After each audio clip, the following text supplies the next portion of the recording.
Saudações, aula de História Geral, aula de número 21, América no século XIX. Dando continuidade aos nossos assuntos, prosseguindo cada vez para mais próximo dos nossos dias, nós vamos falar aqui sobre a porção anglo-saxônica da América, que reúne cerca de 38% da população e, acima de tudo, por conta dos Estados Unidos, representa 85% do PIB, do Produto Interno Bruto, de todo o continente americano. Já a América Latina, ela tem cerca de 62% da população e tem cerca de 15% do Produto Interno Bruto do continente, para você perceber a grande diferença. A questão do algodão, bem importante, sobre as questões da América do Norte relacionadas à própria questão da Revolução Industrial, mas aí você tem imagem aí que está escrito no emprego nos negros na agricultura. E aí você leia o restante aí, por favor. Então, ponto 21.1, América Anglo-Saxônico, desenvolvimento dos Estados Unidos. Então, a parte do continente americano que compreende os Estados Unidos da América e o Canadá recebe por parte de alguns estudiosos essa designação aí que eu escrevi e disse, né? América Anglo-Saxônica, que é uma designação baseada em critérios linguísticos, ou seja, predominância do idioma inglês, que é uma língua derivada do anglo-saxão. E ela contrapõe-se então à América Latina, cuja maioria aí da fala é espanhola, e o português, no caso do próprio Brasil, né? Então, são regiões aí onde dominam o espanhol e o português, que são derivadas do latim, e apesar disso, não é só o predomínio linguístico único a ser destacado aqui com essa classificação. Também eu destaco aspectos históricos, sociais e econômicos que caracterizam esses dois blocos aí de países até os dias atuais. Então as línguas aí são apenas um dos fatores, é apenas um dos fatores. O processo de formação da América Latina e da América Anglo-Saxônica está relacionado à colonização. Depois ali do século XIX, com a questão da independência de quase todos os países do continente, as duas Américas elas começam a ter uma configuração mais nítida pela formação dos seus territórios e a própria definição das políticas, o desenvolvimento e a própria soberania de cada uma delas. Então você tem uma vista do Memorial Nacional, Monte Rushmore.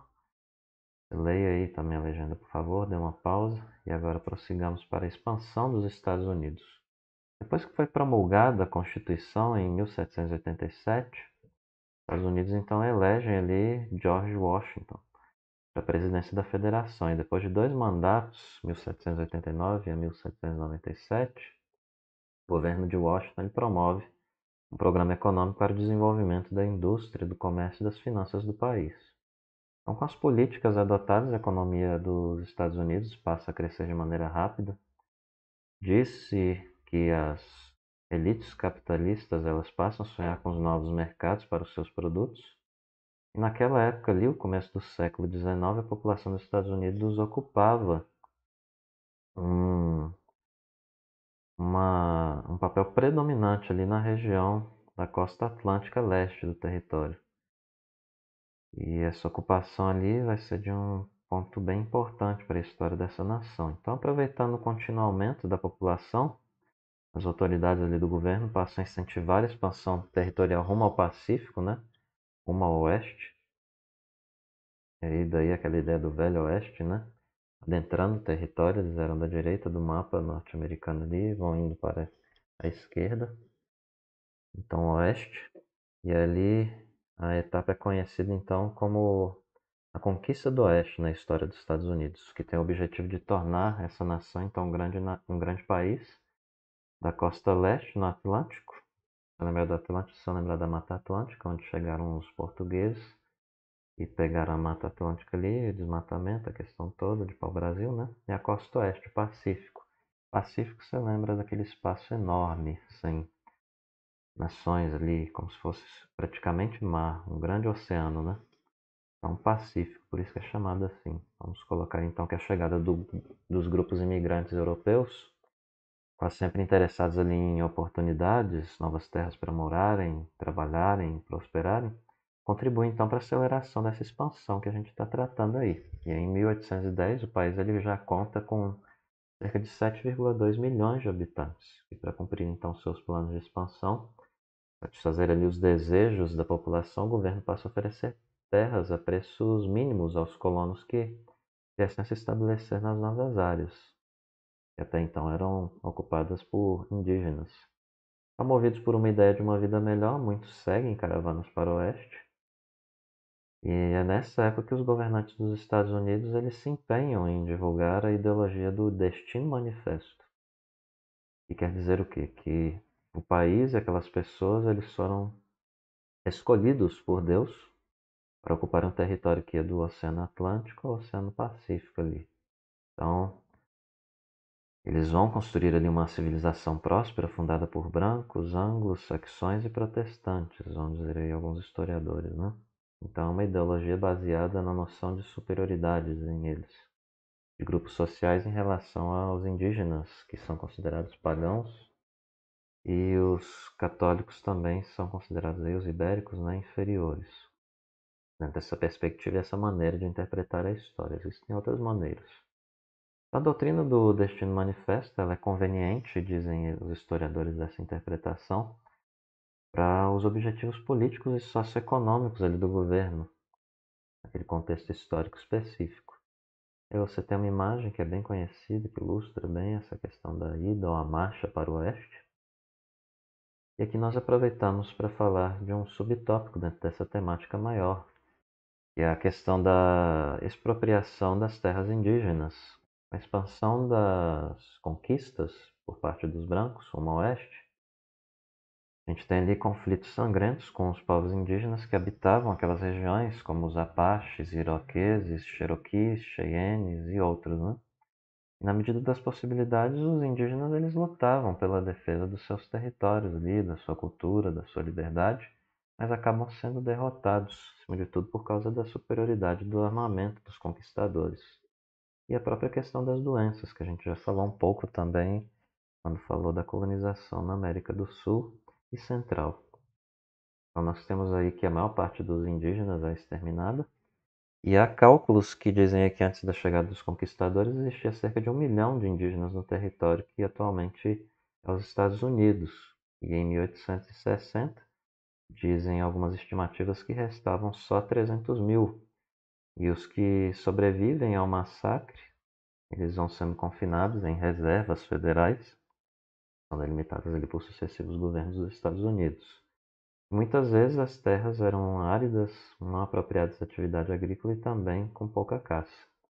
E aí, em 1854, o cacique chamado Seattle, ele envia uma carta ao presidente dos Estados Unidos, na época o Franklin Pierce, em resposta à proposta do governo de comprar a imensa faixa do território do povo dele. E as versões das respostas aí, ou da resposta que foi dada, elas ficam famosas. As versões pelo seu conteúdo de amor e respeito pela natureza. E aqui eu trago algumas porções dessa carta. Como podeis vós comprar ou vender o céu, o calor, a terra? A ideia nos parece estranha. Se nós possuímos a frescura do ar e os espelhamentos da água, de que maneira Vossa Excelência comprá-los poderá? Cada pedaço dessa terra é sagrado para o meu povo, cada espinho luminoso do pinheiro, cada rio areento, cada bruma nos bosques, cada clareira, cada zoeira de insetos é sagrado na lembrança e na vivência do meu povo. A seiva que corre nas árvores lembra o meu povo. Assim o grande chefe de Washington, mandando dizer que quer comprar nossas terras, está pedindo demais a nós. Manda o grande chefe dizer que nos reservará lugares onde poderemos viver confortavelmente entre nós. Ele será nosso pai e nós seus filhos. Pensaremos, portanto, na vossa oferta de comprar nossa terra. Mas não será fácil, pois essa terra para nós é sagrada. Sabemos que o homem branco não entende de nossos costumes. Um pedaço de terra parece a ele um pedaço da terra vizinha, pois é um estranho que chega às escuras e se aposta da terra e que tem necessidade. A terra não é sua irmã, mas sua inimiga, e uma vez conquistado, o homem branco vai mais longe. Ele abandona o jazigo dos seus avós, e isso não aborrece. Ele tira a terra de seus filhos, e isso não aborrece. O túmulo de seus avós e o patrimônio de seus filhos caem no esquecimento. Ele trata sua terra, a mãe e seu irmão, o céu, como mercadorias de compra a pilhar, a vender como carneiros ou pérolas brilhantes. Seu apetite arrasará a terra, não deixará nela mais que um deserto. Então você tem a foto do cacique, né? O nome é dado à capital do estado de Washington. E além de promover então a ocupação das terras indígenas, o governo dos Estados Unidos ele vai anexar ali vários territórios no continente americano que estavam debaixo de domínio de países europeus. E aí os historiadores consideram que essa ligação aí, essa anexação, ela ocorre por meio de três recursos principais. Saber, a compra, a cessão diplomática e a guerra. Por meio da compra, por exemplo, nós temos ali a anexação de Louisiana, que pertencia à França, em 1803, parte da Flórida, 1819, que era da Espanha, e Alasca, 1867, que pertencia à Rússia. Pela diplomacia, nós temos a incorporação do Oregon, 1846, que foi cedido pela Inglaterra. E principalmente depois ali da guerra contra o México, 1846 e 1848, os Estados Unidos ele vai se expandindo mais e mais. E aí dessa questão aí nós temos a anexação das terras atuais dos estados de Texas, Califórnia, Nevada, Arizona, Utah e Novo México, New Mexico, parte do Colorado também, Colorado. Então nós temos aí um total de cerca de 2 milhões de quilômetros quadrados, metade do território mexicano na época. Por causa dessa derrota e de constantes problemas econômicos que envolvem ali o México e os Estados Unidos, há uma frase mexicana que diz que pobre México, tão longe de Deus e tão perto dos Estados Unidos. Então, no mesmo ano em que a guerra contra o México acaba, que é 1848 ali a Califórnia é integrada ao território dos Estados Unidos e é descoberto então o ouro na região. A notícia obviamente provoca uma corrida a esses territórios recém-incorporados, que acelera ainda mais a ocupação populacional do oeste norte-americano. E aí são construídas as primeiras estradas de ferro que ligam o leste ao oeste. Essa expansão, os Estados Unidos passam a ter um enorme território que vai ali do Oceano Atlântico ao Pacífico. Entre 1820 e 1860, o número de estados do país sobe de 23 para 33. A população aumenta mais de 3 vezes, passando de 9,6 milhões para 31,3 de habitantes. Esse crescimento ele é provocado em grande parte pela imigração de aproximadamente ali 4,6 milhões de europeus, principalmente irlandeses, alemães e, obviamente, ingleses. Temos aí uma imagem demonstrando a expansão que eu descrevi há pouco do território, né, dos Estados Unidos. E prossigamos aqui para outro ponto importante, a Guerra de Secessão. E por volta do meio do século XIX, os Estados Unidos já tinha promovido uma expansão para o oeste e o acesso ao Oceano Pacífico. Isso favorece então o quê? Comércio interno e externo. Além disso, nós temos também uma expansão do mercado interno, motivada ali pelo aumento da população, desenvolvimento do transporte, a entrada da mão de obra qualificada e também dos capitais estrangeiros a partir da imigração europeia. Essas visões econômicas do país aí, elas eram bem promissoras, e apesar desse desenvolvimento não tinha o quê? Uma sincronia econômica, uma sintonia de projetos políticos e sociais das duas regiões do país. E eram quais? A antiga região do norte, onde se forma uma rica burguesia industrial e uma classe ali operária forte, bem organizada, e a antiga região sul, cuja elite rural tinha aumentado seu poder e expandido a exploração da mão de obra escrava. Essa divisão de projetos da sociedade, ela vem desde o período colonial, e já que pela Constituição dos Estados Unidos cada estado tinha uma autonomia para decidir os assuntos internos, as diferenças entre essas regiões aí, norte e sul, elas ficam nítidas cada vez mais e mais. E os industriais ali da região norte, cientes do potencial econômico dos Estados Unidos, eles sabem que precisam superar essa falta de sintonia e de integração com os estados do sul para que pudessem então crescer. E aí começam a pressionar por de uma nova política alfandegária e da abolição da escravidão. E nesse contexto então que estoura uma guerra civil que fica conhecida como a Guerra de Secessão, que vai de 1861 a 65. E aí um conjunto de estados do sul dos Estados Unidos, percebendo estar ameaçado em seus interesses, decide separar-se da União. E aí, em fevereiro de 1861, seus representantes fundam os Estados Confederados da América. São presididos ali por Jefferson Davis.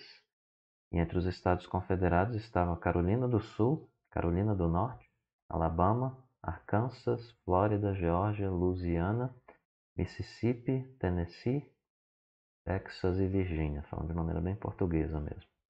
Então, o presidente dos Estados Unidos, na época o Abraham Lincoln, ele representando a União, ele não reconhece esse novo país, e ali então há uma guerra contra os confederados para que houvesse a reincorporação dos Estados do Sul. Lincoln, ele era favorável a uma política de protecionismo cambial. No começo da Guerra de Secessão, os exércitos do Sul eles conseguiram vitórias, mas no decorrer do conflito, as forças do Norte acabam impondo a sua superioridade militar. Lembrando que os estados do Norte eles contam com aproximadamente 20 milhões de habitantes, indústrias ali com capacidade de produção de armas que eram necessárias ao exército, enquanto os estados do Sul eles tinham ali uma população de aproximadamente 10 milhões de habitantes, em que 3,5 eram de escravos, e menor quantidade, obviamente, de fábricas de armamentos militares pesados. E aqui eu vou pedir que nessa parte você pause aí, confira essa tabela de maneira bem atenta, dando uma pausa no presente momento.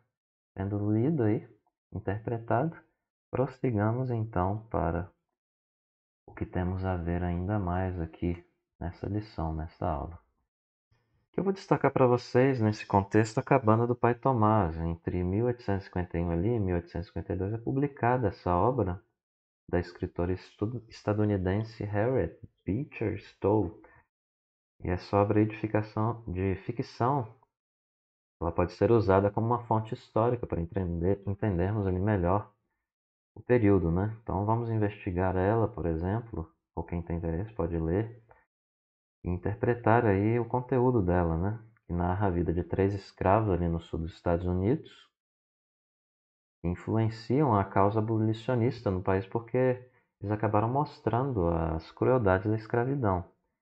Apesar disso, existem estudiosos atuais que apontam que essa obra ela ajuda a reforçar, na verdade, são os estereótipos a respeito da população negra dos Estados Unidos, teria sendo representada ali como dócil e conformista. No século de número 19, o livro ele vira um dos mais vendidos do mundo. É traduzido para vários idiomas, inclusive para o português. No Brasil, ele é lido por José de Alencar, Bernardo Guimarães e Machado de Assis, e também por abolicionistas negros, melhor dizendo, brasileiros, como o próprio Joaquim Nabuco. E em 1863, prosseguindo, o presidente Abraham Lincoln ele proclama a abolição da escravidão. Essa medida ela estimula os libertos do Norte e escravos do Sul se aliarem às forças do Norte. E naquele ano, então, as tropas confederadas, que são derrotadas ali na Batalha de Gettysburg, termina em 1865, apresentam ali edição completa, né, do Exército Sulista. No mesmo ano, Lincoln ele é assassinado por um adversário feroz contra a abolição da escravatura, chamado de John Booth. E quando ele estava ali, obviamente, num teatro de Washington, né, ao assassinato ali, os ressentimentos entre os habitantes então do norte e do sul permanecem por longo tempo, apesar dessa figura unificadora de Abraham, né, Lincoln. Os listas eles se recusam a aceitar o direito da liberdade dos negros e também da integração deles na sociedade. Os mais radicais eles acabam fundando uma associação racista, que alguns dizem atualmente que ela é terrorista, enquadram ela dentro desse bloco, que é a Ku Klux Klan, que é conhecida aí, de acordo com eles, como torturadora e assassina de negros, e até hoje promove manifestações públicas.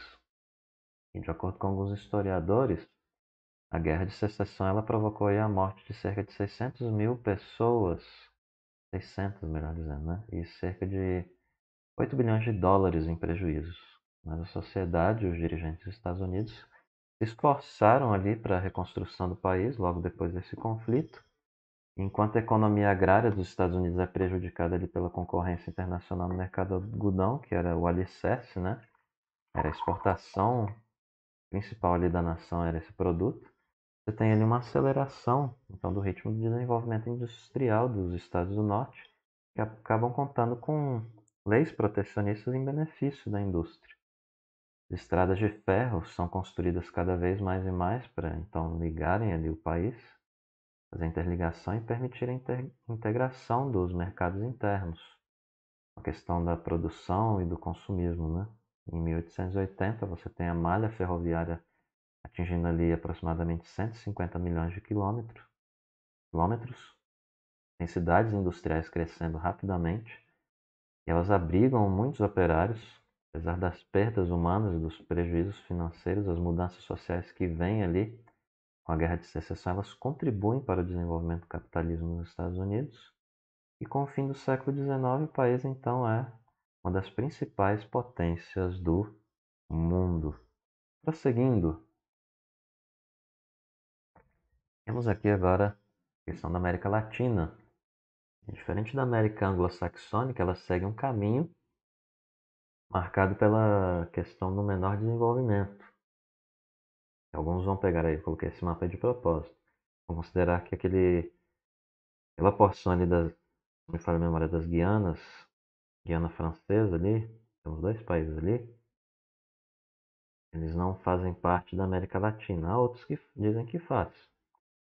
Mas aqui eu não vou entrar na questão, mas só para título de informação. Se você tiver mais curiosidade, tiver com necessidade de correr atrás de um argumento melhor, estude por conta própria e corra atrás aí dessa questão. Então, você tem um desenvolvimento econômico frágil dessa seção aí, né? América Latina, essa parte, esse bloco.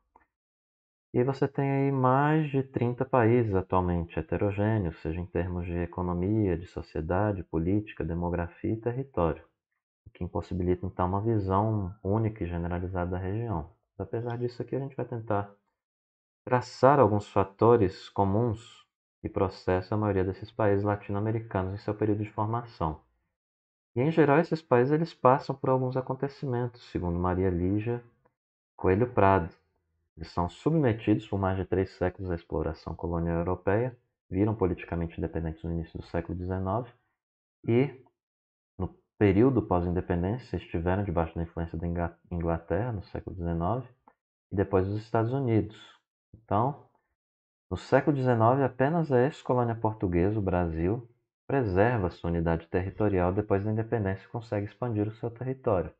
Na América Espanhola, o que a gente vê, via de regra, é uma grande fragmentação territorial, diferente do que acontece na América anglo-saxônica, e isso ocorre apesar dos esforços políticos de alguns líderes crioulos em criarem um Estado grande e forte na América Espanhola.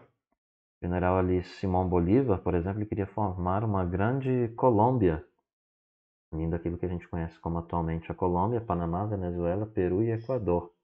Mas ele fracassa, como já vimos atrás aí em algumas aulas. E alguns historiadores vão sustentar aqui que a oposição à unidade política da América Espanhola ela é grande, ela foi grande. Prevalecem o que ali? Os interesses das elites coloniais que quiseram romper com a Espanha e preservarem os poderes políticos e econômicos alcançados em várias cidades, como México, Lima, Caracas, Santiago e Buenos Aires. Além disso, para os grupos econômicos da Inglaterra, os exportadores ali dos produtos industriais, não era muito importante ou muito atraente estimular a ideia de unidade política latino-americana. A formação de outro Estado ali, americano forte, com um mercado interno, que pudesse se desenvolver industrialmente como aconteceu nos Estados Unidos, acabaria criando dificuldades aos comércios ali, ou ao comércio de produtos ingleses. Outra marca da história da América Latina, desde o século XIX, é o autoritarismo. Apesar de grande parte ali dos líderes do processo da independência das colônias hispânicas, na América Latina terem ali, melhor dizendo, ter ali inspirado ou adotado um discurso inspirado em políticas de ideais, de libertarismo e coisas do tipo. Esses líderes eles pregam a formação de países com base em alguns ideais liberais, como os governos representativos do povo, liberdade política, igualdade jurídica e tolerância filosófica. Apesar disso, esses ideais liberais eles não se concretizam, eles não se concretizam quando são formados ali os novos estados latino-americanos e chegando ao poder, esses líderes políticos e as elites não governam em sintonia com a maioria do povo. E aí, de acordo com Prado, a construção dos estados nacionais na América Latina se fez de forma autoritária, as elites colocando contínuos obstáculos à participação política popular. Os conflitos sociais foram, em geral, resolvidos com apelo a regimes fortes que deveriam manter a ordem. Prosseguindo, então, esses regimes autoritários foram muitas vezes comandados por caudilhos, uma expressão de origem latina, tem a ver com caput, capitellum, cabeça, né? Designava então o líder político dos governos latino-americanos, principalmente no período pós-independência. Vários caudilhos ali, eles são líderes populares que assumem o governo pelo voto ou força, governando então de maneira autoritária. E, em alguns casos, esses regimes aí mantêm uma aparência de democracia. Cidadãos votam, elegem seus representantes, mas o poder político é comandado por representantes das elites. É de uma interpretação marxista, né? E por conta dessas questões e dessa ênfase aí, né? As independências latino-americanas não resultam ali, ou não resultaram, em mudanças sociais profundas. A maior parte da população continua com dificuldades ali de sobrevivência. O comércio exterior era baseado predominantemente na exportação de produtos primários, muito disso permanece até hoje, né? Minerais agrícolas e pastoris. Isso aí continua no século XIX até hoje, como eu disse, com o setor mais dinâmico da economia aí, sendo esse aí dos países latino-americanos. Nessa sociedade, a propriedade rural, então, é símbolo de riqueza, de prestígio social.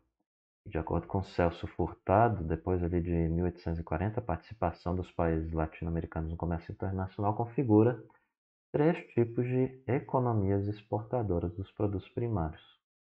Exportadoras de produtos agrícolas e pecuárias de clima temperado, e aqui você vai ter o quê? Carne, lã, cereais, trigo, milho, principalmente, né, como fazendo parte aí daquilo que temos na Argentina e Uruguai. Você também vai ter exportadoras de produtos agrícolas tropicais, como ali os produtos açúcar, fumo, café, cacau, banana, dos quais nós temos os países representantes Brasil, Colômbia, Equador, países ali da América Central e do Caribe e algumas regiões do México e Venezuela. E também, por fim, né, as exportadoras de produtos minerais, com cobre, prata, ouro, estanho, dos quais nós temos aí principalmente os países México, Chile, Peru, Bolívia e a partir de 1920 a Venezuela como exportadora de petróleo. Você pause como de costume, leia a legenda e prosseguimos aqui para as novas formas de dominação. Na segunda metade ali do século XIX, nós temos a consolidação de certas relações de comércio entre os países latino-americanos e os centros industriais europeus. Diante disso daí, o autor Túlio Alperin Dong, ele chama essas relações de comércio de novo pacto colonial, utilizando essa expressão aí para se referir então às formas de dominação que no plano econômico transformam a América Latina em produtora de matérias-primas e alimentos para os principais países da economia industrial e ao mesmo tempo em consumidora da produção industrial desses centros aí. A dominação da Inglaterra, que prevalece ali na disputa pelos mercados consumidores latino-americanos durante o século XIX, vai perdendo lugar para qual país? Estados Unidos, né? Cujo domínio passa a predominar entre os países da América Latina ali no século XX, século passado, né? Então, com os países latino-americanos como a Argentina e o Brasil, eles conseguem alcançar um certo grau de desenvolvimento depois da metade do século XIX. É percebido no crescimento urbano, no incentivo à imigração, modernização dos meios de comunicação e transporte, começo da própria industrialização.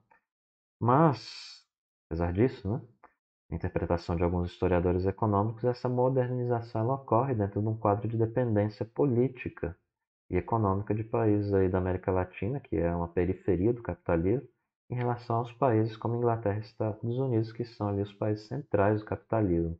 Então, no fim do século XIX, os Estados Unidos ali já eram uma das maiores potências industriais do mundo e seus governantes começam a investir em outros países, aí buscando um isolamento de questões europeias, da expansão imperialista feita por países da Europa na África, Ásia e Oceania. Os Estados Unidos ali centram seus interesses predominantemente onde? Na América Latina. E aí esse imperialismo, que dizem os historiadores, né, eles gostam de utilizar essa palavra, praticado pelos Estados Unidos ali nesse período que estamos tratando, tem a sua justificativa ali na doutrina conhecida como América para os Americanos, que foi lançada em 1823 pelo presidente estadunidense ali, James Monroe. Eu falei atrás aí um pouco, século XIX como século passado, eu me enganei, viu? Século XIX faz referência aos anos 1800. Eu quis falar lá atrás, século XX, eu estava falando de anos 1900. E se eu não falei sobre isso ali no contexto, por favor, releve aí. Então, você tem essa doutrina lançada em 1823 pelo presidente James Monroe. Era uma advertência ali bem direta aos governantes europeus para que eles não viessem enfiar o dedo nas coisas ali do continente americano, mas também expressava ali a vontade dos Estados Unidos de ampliar o seu domínio sobre a América Latina. Isso fica bem claro quando a gente fala de Cuba e Porto Rico. Em 1898, quando o governo dos Estados Unidos ele declara guerra à Espanha, alegando que queria libertar Cuba e Porto Rico do domínio colonial. Tem gente que diz que ele era mero interesse, que não tinha nada a ver nisso, né? Outros vão dizer que de fato queria mesmo, mas não vou entrar aqui em questão de intenção.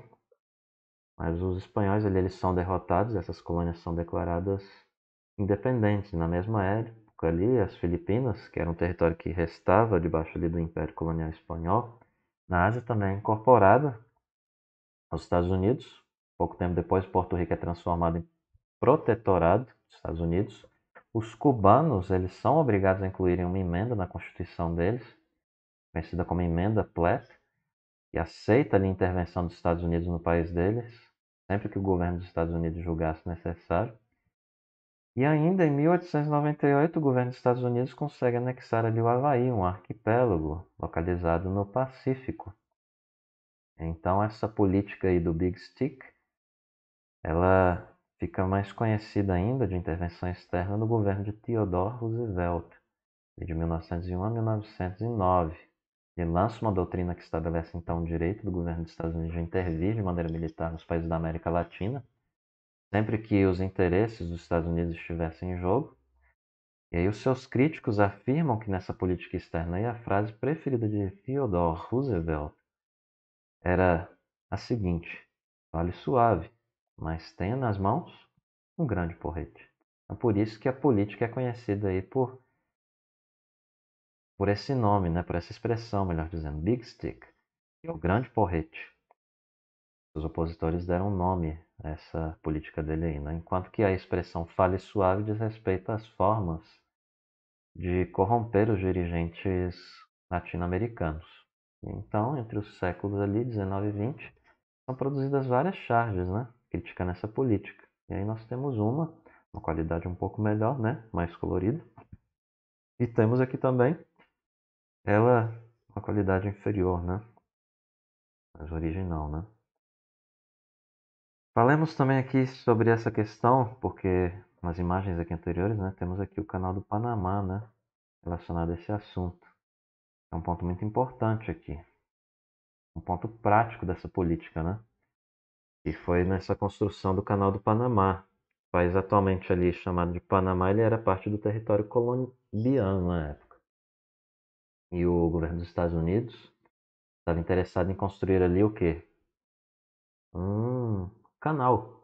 E controlar esse canal ali, ligando então o Atlântico ao Pacífico. E ali assina um tratado com o governo da Colômbia nesse sentido. O Congresso colombiano, né, um congresso ali, ele não ratifica o acordo.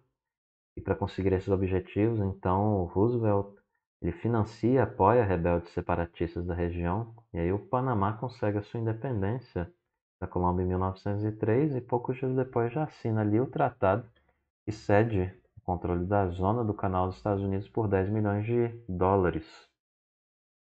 É uma grande obra da engenharia, se você pesquisar no Google você vai ver ela. O Canal do Panamá ali, né, inaugurado em 1914, representa um grande negócio para os Estados Unidos, né, sua economia. Por quê? Porque reduz o percurso marítimo entre as costas leste e oeste dos Estados Unidos, porque antes as mercadorias elas tinham que ser transportadas em longas viagens de navios contornando toda a América do Sul, né? Tinha que vir descendo no Brasil, pegando o Uruguai, dando a volta ali, Argentina e subindo, né? De uma costa a outra. A administração do Canal do Panamá fica ali nas mãos dos Estados Unidos até 31 de dezembro de 1999, quando é assumida pelo Estado panamenho, né? A partir dessa primeira década do século XX, em vez da força militar, o governo dos Estados Unidos passa a usar a força econômica para impor a sua dominação sobre a América Latina. E compra favores de políticos latino-americanos, de elites financeiras e de industriais, né? Dos Estados Unidos, obtendo benefícios econômicos que acabam ali desejando os governos na América Latina, né?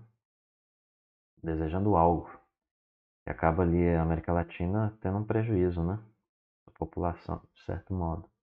Você tem uma imagem, né? Se não ficou tão claro da questão do mapa aí associando o Canal do Panamá, né? E nós encerramos por aqui com uma questão em primeiro lugar aqui da UFRJ. E vá pausando, por favor. E não querendo ver as respostas antes, você tem uma pausa, tente responder.